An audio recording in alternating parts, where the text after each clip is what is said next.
پھر ہمارا آئین کہتا ہے کہ قرآن و سنت کے منافی کوئی قانون نہیں بنے گا، اور یہ کہ تمام قوانین قرآن و سنت کے تابع ہوں گے۔ سو فائنینشل بل جب ہر سال ہم پاس کرتے ہیں، سن 73 کے آئین کے بن جانے کے بعد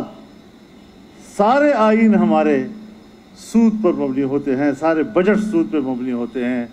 سارے ہمارے فائنینشل بل سود پہ مبنی ہوتے ہیں، اور یہ بہت بڑی وائلیشن ہے اپنے ملک کے آئین کی اور اس کے نظریے کی اور اس کے عقیدے کی۔ اب ہم ٹریک پہ آئے ہیں، ہماری کوشش ہوگی کہ ہم آگے بڑھیں مؤثر اقدامات کے ساتھ۔ آپ کا یہ اجتماع ان مؤثر اقدامات کے لیے رہنمائی کرنے کو ہے، اس کے لیے تجاویز دینے کو ہے، اور جہاں اس اسٹیج پر جو قراردادیں پیش ہوئی ہیں اور جو گفتگو ہوئی ہے وہ انشاءاللہ حکومت کے لیے رہنمائی کا کام دیں گی۔ مجھے بار بار اشارہ کیا جاتا ہے آپ حکومت میں ہیں، ان سب کو تجربہ ہے، اور میری بھی جو 35-40 سالہ سیاسی تجربہ ہے، حکومت میں ہونے کا معنی یہ نہیں ہے کہ میری پارٹی نے یا میں نے اپنے نظریے کو تحلیل کر دیا ہے۔ ہم حکومت پہ رہتے ہوئے اگر کوئی نظریاتی مسئلہ آتا ہے اپنی حکومت کے ساتھ بگڑ جاتے ہیں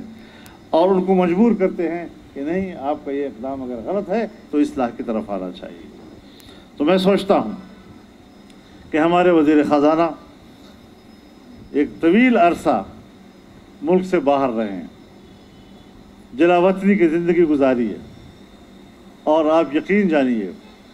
کہ جب ہماری ملک کی معیشت زمین بوس ہو گئی تھی اور ہم بلیک لسٹ ہونے کے کنارے کھڑے تھے، دیوالیہ ہونے کے کنارے کھڑے تھے، تو یہ وہ پہلا شخص ہے جس کے بارے میں میری یہ سوچ ہو گئی کہ پہلی بار ریاست کو ایک بندے کی ضرورت پڑ گئی، اور ریاست کو انتظامات کرنے پڑے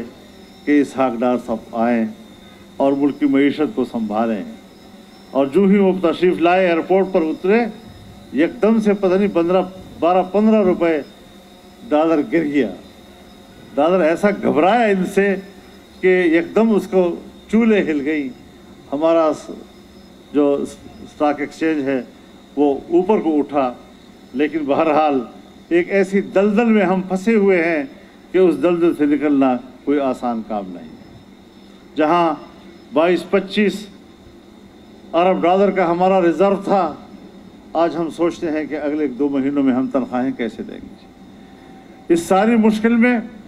کچھ مثبت اقدامات جس کا یقیناً ذکر جناب وزیر خزانہ کریں گے کہ ہم گرے لسٹ کے آخری کنارے پر تھے اور بلیک لسٹ کے کنارے پہنچ چکے تھے، وہاں سے ہم واپس وائٹ لسٹ میں آنے میں کامیاب ہو گئے، اور پاکستان اس وقت دنیا کی وائٹ لسٹ کے اسٹیٹس میں شمار ہونے لگا ہے۔ تو اس اعتبار سے یہ ساری چیزیں ہمارے لیے ایک مثبت اشارات ہیں۔ میں معیشت کا ماہر تو نہیں ہوں اور نہیں اس حوالے سے میں کوئی دعویٰ رکھتا ہوں، لیکن اتنا ضرور ہے کہ متمدن دنیا میں ریاستوں کی بقا کا مدار معیشت پر ہوتا ہے،